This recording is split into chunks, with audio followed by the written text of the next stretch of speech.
নমস্কার বন্ধুরা, শ্রাবণীর পঞ্চব্যঞ্জনে আপনাদের সকলকে স্বাগত। আজ আমি আপনাদের সামনে যে রেসিপিটা নিয়ে চলে এসেছি সেটা হচ্ছে সয়াবিনের ধোকার ডালনা রেসিপি। নিরামিষ দিনে এই রেসিপিটা আপনারা বাড়িতে তৈরি করে খান, সবাইকে খাওয়ান, দেখবেন মাছ মাংসের কথা সবাই ভুলে গেছে। চলুন তাহলে রান্নাটা শুরু করি। সয়াবিনের ধোকা বানানোর জন্য 100 গ্রাম ছোলার ডাল নিয়ে নিয়েছি। এটা আমি ঘন্টা 3 ভিজিয়ে রেখেছিলাম, ভিজে গেছে ডালটা। এবার এটাকে আমি ভালো করে ধুয়ে নেব, ধুয়ে পেস্ট করে নেব।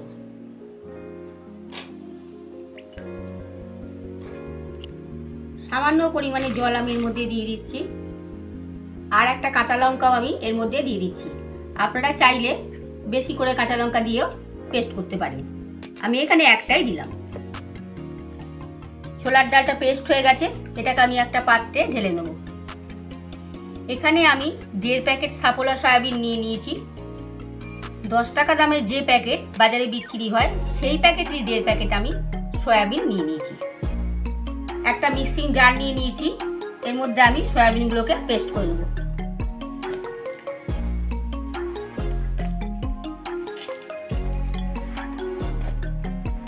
সামান্য 1 ফোঁটা জল আমি এর মধ্যে দিয়ে দিলাম।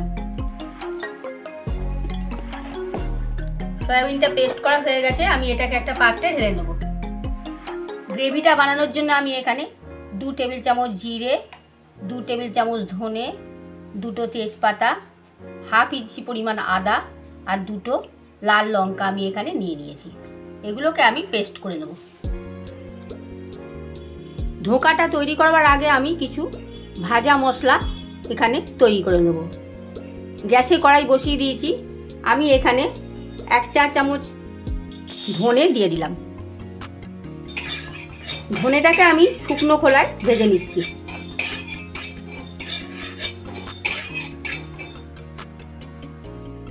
ধনেটা অর্ধেক ভাজা অবস্থায় আমি 1 চা চামচ জিরে এর মধ্যে দিয়ে দিচ্ছি।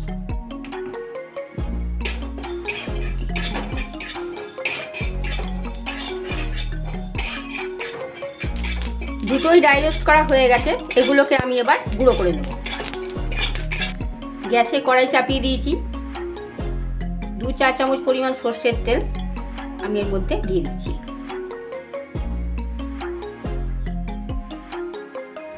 তেলটা গরম হয়ে গেছে, এইবার আমি পেস্ট করা সয়াবিনটা আর ছোলার ডালটা দিয়ে দিচ্ছি এর মধ্যে দিয়ে দিচ্ছি স্বাদ মতো নুন, অল্প পরিমাণ হলুদ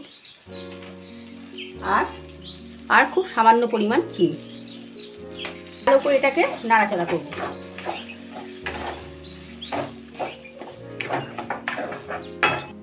এর মধ্যে দিয়ে দিলাম সামান্য পরিমাণে হিং, কিছু ক্রাশ করা বাদাম আর ভাজা মশলাটা এর মধ্যে দিয়ে দিলাম। এইবার ভালো করে আরও একবার নাড়াচাড়া করে নেব। আর দিয়ে দিলাম অল্প পরিমাণে গরম মশলার গুঁড়ো।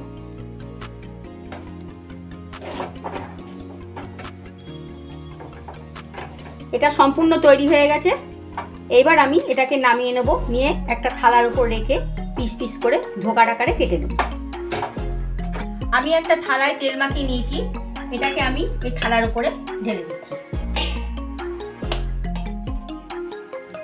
হাতের সাহায্যে এটাকে আমি শেপ দেওয়ার চেষ্টা করছি, একটু চেপে চেপে। একেবারে গরম অবস্থায় আমি এটাকে কাটছি না, একটু ঠান্ডা হয়ে যাওয়ার পর আমি ধোকাগুলোকে এবার পিস পিস করে আমি কেটে দিচ্ছি।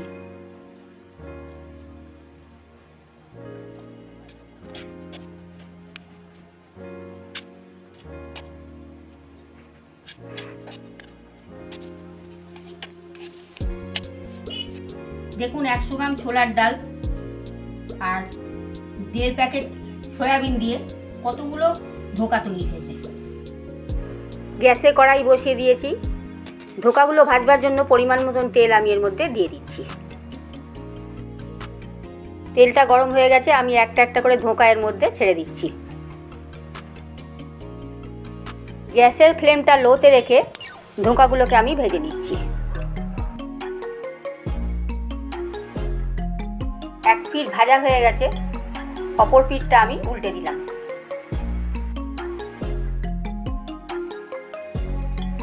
ধোকাগুলো ভাজা হয়ে গেছে, আমি এগুলোকে একটা পাত্রে তুলে নেব। এইভাবে আমি সব ধোকাগুলোকেই ভেজে নেব।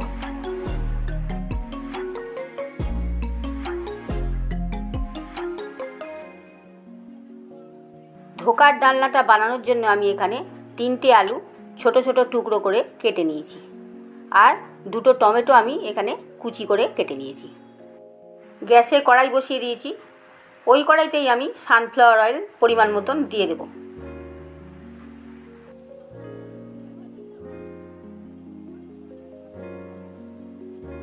তেলটা গরম হয়ে গেছে, সামান্য পরিমাণ জিরে আমি এর মধ্যে দিয়ে দিলাম। এবার টুকরো করে কেটে রাখা আলুগুলো আমি তেলে ছেড়ে দিচ্ছি।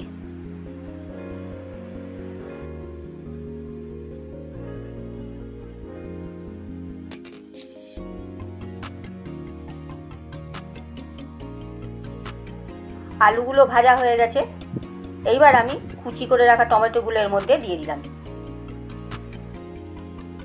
আলু আর টমেটো আরেকবার আমি ভালো করে নেড়ে চেড়ে দিচ্ছি।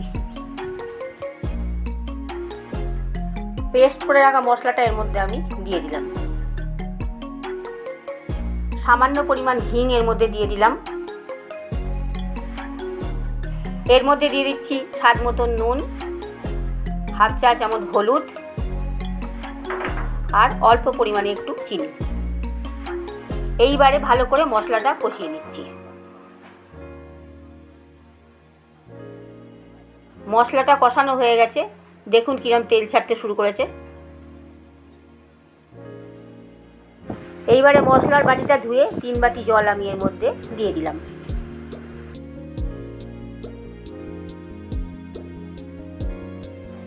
ঢাকনা চাপা দিয়ে আমি 10 মিনিটের জন্য রান্নাটা করে নেব। 10 মিনিট হয়ে গেছে, ঢাকনাটা আমি এবার খুলে দিলাম। আলুগুলো দেখে নিই সেদ্ধ হয়ে গেছে নাকি। হ্যাঁ, আলুগুলো সেদ্ধ হয়ে গেছে। এইবার ভেজে রাখা ধোকাগুলো আমি এর মধ্যে দিয়ে দিচ্ছি।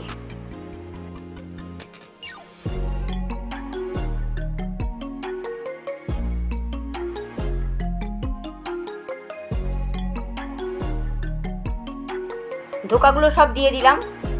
ঢাকনা চাপা দিয়ে আমি আরও 2-3 মিনিট রান্না করে নেব।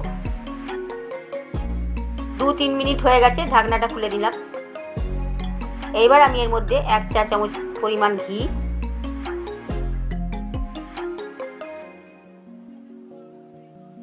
আর দিয়ে দিলাম হাফ চা চামচ গরম মশলার গুঁড়ো। ঘি গরম মশলাটা দিয়ে আমি ভালোভাবে মিশিয়ে নিলাম। গরম মশলার গন্ধটা যাতে না উড়ে যায় তাই আমি ঢাকনা দিয়ে রেখে দিয়েছিলাম। এখন আমি ঢাকনাটা খুলে দিলাম। সয়াবিনের ধোকার ডালনার রেসিপিটা সম্পূর্ণ তৈরি হয়ে গেছে। এবার আমি একটা পাত্রে সার্ভ করে নিচ্ছি। এই সয়াবিনের ধোকার ডালনা আপনারা বাড়িতে রুটি, লুচি, পরোটা সব কিছুর সঙ্গেই খেতে পারবেন, বা ভাত, খুব ভালো লাগবে। এই সয়াবিনের ধোকার ডালনা আপনারা বাড়িতে বানিয়ে করে খেয়ে দেখবেন। ছোটদের দেবেন, বড়দের দেখবেন থালা চেটে পুটে খেয়ে নিচ্ছে। যদি ভালো লাগে তবে লাইক, কমেন্ট, শেয়ার করতে ভুলবেন না। আর আমার অনুরোধ, আমার এই চ্যানেলটা অবশ্যই সাবস্ক্রাইব করবেন আর পাশে থাকা বেল আইকনটা ক্লিক করবেন, যাতে সমস্ত রকম রান্নার নোটিফিকেশন আপনাদের কাছে পৌঁছে যায়।